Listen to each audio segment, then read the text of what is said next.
So, you've made it this far, and this is the second part of this tutorial, and I think it's great that you're watching right now, and it really helps support, smaller creators like me, so it'd be great if you could subscribe, but you don't have to, if you like the video, please do like, and if you don't like it, then dislike, and, leave in the comments how I can improve as a channel. Anyway, let's go straight in. This is the part you guys have been waiting for. It's the war. Now, war is a lot of fun. So I'm making tanks right now, and I have the motor parts for it. And in order to make tanks, you need cities of at least 1 million population. So if I chose a country like, for example, Chad, I wouldn't be able to without expanding because Chad's biggest city has 989,000 and not quite 1 million. So for that reason, I wouldn't be able to make tanks if I chose Chad. That's why I chose Angola, because I have two cities with over 1 million population. Anyway, so our first test will be Zambia. And here's what you do. You have to justify. If you justify it, there will be conquest at the top. I already did conquest. Subjugate is to puppet this, and nobody really likes subjugate, and liberation is to kind of take away all the countries from it. So that's like if say it's like China, and China's took India, Japan, Philippines, Indonesia, and everything, and you're America, you just kind of want to get those countries out. Ooh, Japan's eating China. Oh, this is gonna be fun to watch. Oh boy, China's dead. I'm kidding, I don't know. Anyway, let's ally South Africa. Yeah, that's alliance. So we're at war, right? Here's what we want to do. We look at their troops. They have 20,000. And here is how you take, okay? You put one thing, take one city. Because what the AI is going to do is, the AI is going to come over, and it's going to go to that city, but make sure that that city is far away and it's a low population city. Because the way the AI works is, the AI goes after a few seconds. And a few seconds that a troop stays in the city, they get something called entrenchment. And entrenchment helps with it helps so much, okay? It helps incredibly, like, I can't even explain how much it helps. But yeah, it really helps, and for smaller cities, obviously, it's easier to take, less troops lost. So watch, he's gonna come here, and he's 20k troops. Watch how many troops I'm gonna lose, because I'm entrenched. Well, not quite, but close. So you can see my combat modifier is going up because I'm entrenched. And I'll absolutely, like, smush him in his own country. Now, I moved here pretty fast, and the reason for that is terrain.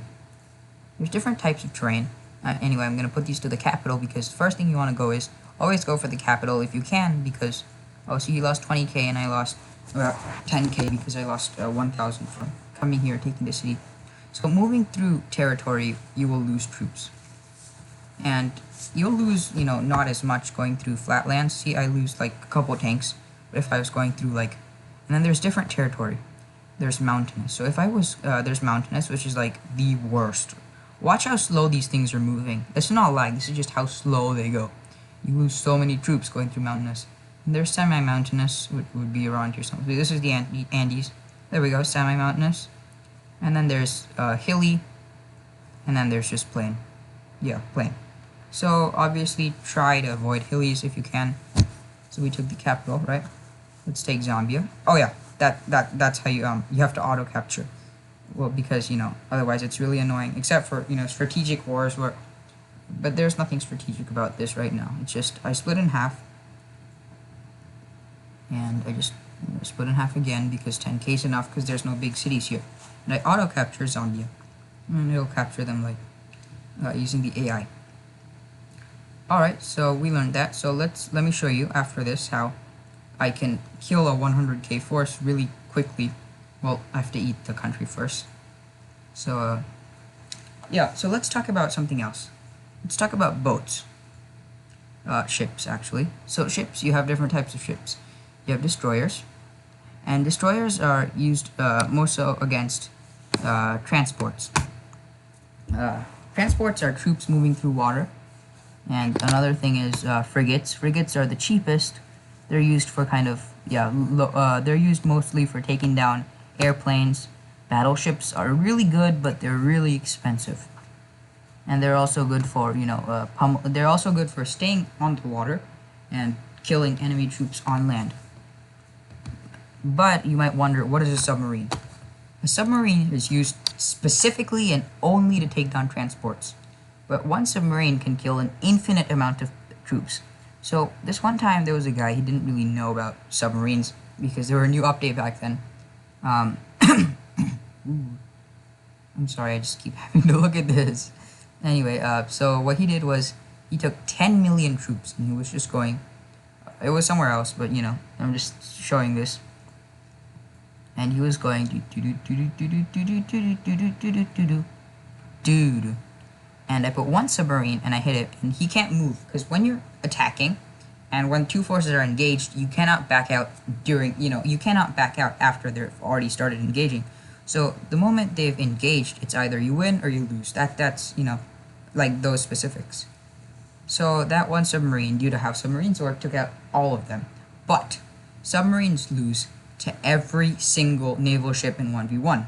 So, there's trade-offs, and they're for different purposes. And what is this aircraft carrier? Well, aircraft carriers are used to carry aircraft because aircraft have certain range. And it's, obvious, right? You can't take an aircraft here and just, like I said earlier, it's about capitals, and if you lose capitals, if you scorch capitals, you lose stability, right? So say I'm fighting Brazil. Why do I hate Brazil so much? I don't really know, okay? I don't really hate Brazil, it's a good example. Okay, I'm getting too far off topic. So if I take an aircraft and I tell it to pummel Brazil's capital, Brasilia, so that he loses stability and starts breaking apart and, does less damage, then a lot of the time will be wasted on fuel, and there won't be much time that the plane actually stays here. And for that reason, we have aircraft carriers. Aircraft carriers, they lose to submarines and battleships. Aircraft carriers lose to pretty much every big pretty much every big naval ship. So never use an aircraft carrier, never, unless you have planes on them. Okay, so if I have an aircraft carrier here and I have planes, I can move the whole thing basically here, so that the aircraft doesn't have to go from let's see, how far is this distance?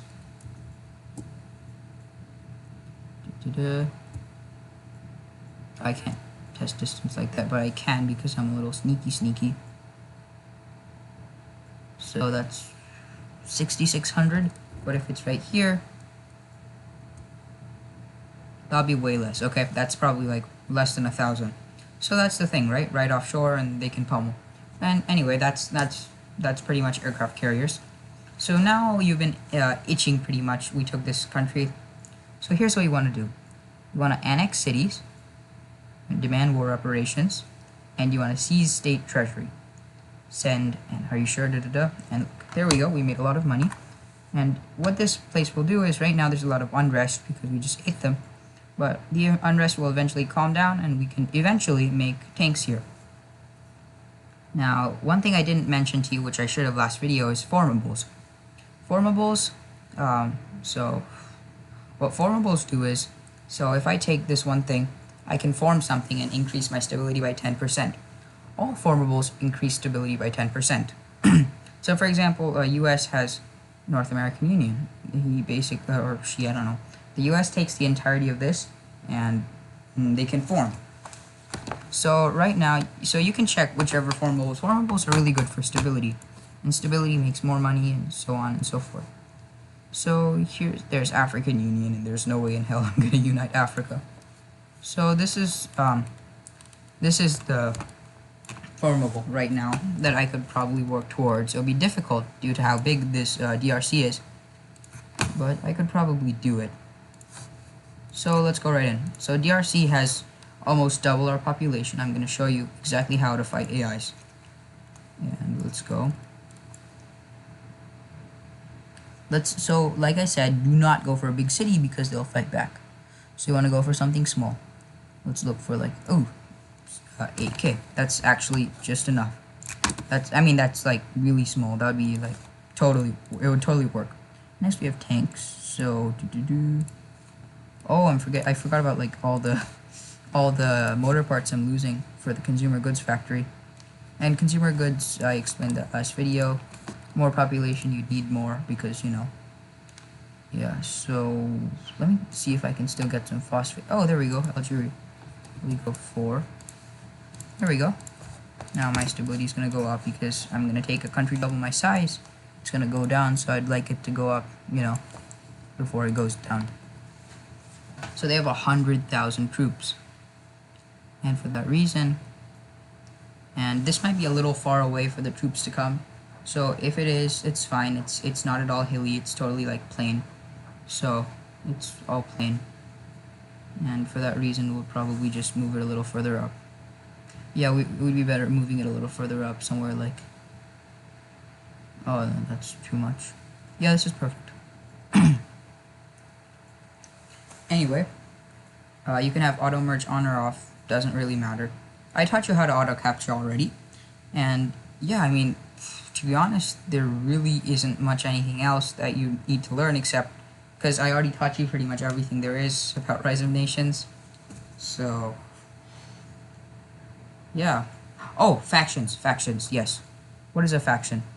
Faction's just a bunch of people. So if you war one, you war everyone. And the thing about wars is, when you war, like, if I war, for example... Oh, there we go. They're fighting. Look, he's gonna like die pretty soon. I'm not gonna lose too many. See, I have 15,000 losses. Look at how many losses he has because I have entrenchment and I have tanks. And tanks are excellent against people, and always take the capital first. Helps lower, you know, the resistance. So yeah, as I was saying, factions. So if I have an ally, for example, South Africa, and let's say Brazil again. Brazil's just really mean. Let's say Brazil attacked. If Brazil, so let's say we attack Brazil. If I warred Brazil, and I added him to the war, oh frig, what's happening to Mexico? Holy crap, Brazil. Brazil's just being like yeeted right now. But yeah, I doubt Brazil's gonna lose this. Unless, I mean, Brazil is an AI, so they definitely could. I could see it happening. So, anyway. Keep getting distracted. So, if I war Brazil, and if I peace Brazil, say for example here, right? Say, you don't have to, if you're fighting an AI, before you peace, you do not have to have all of its cities. You just need to have like a huge majority, like 90 or 95%, I think was the number.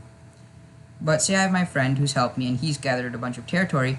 If I peace before he does, then he won't get any of that territory. And this, for example, if he takes this much, this will go back to being just normal and he'll get a truce.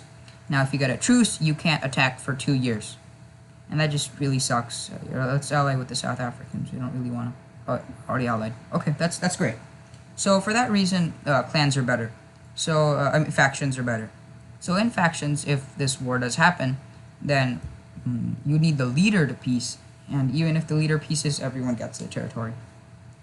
So if you're fighting with your friend, it's probably a good idea. No, it's definitely a good idea. Just peace before, you know, they do, and be sure that they know that they don't peace until you do, and you can have something like, you just don't take the treasury, so that, you know, your friend can have the non-treasury stuff. Really just something simple like that. And yeah, that's pretty much it actually. I hope you had a lot of fun learning. I hope I didn't bore you, but I probably did. I'm sorry. And have an absolutely wonderful day. Thanks. Bye.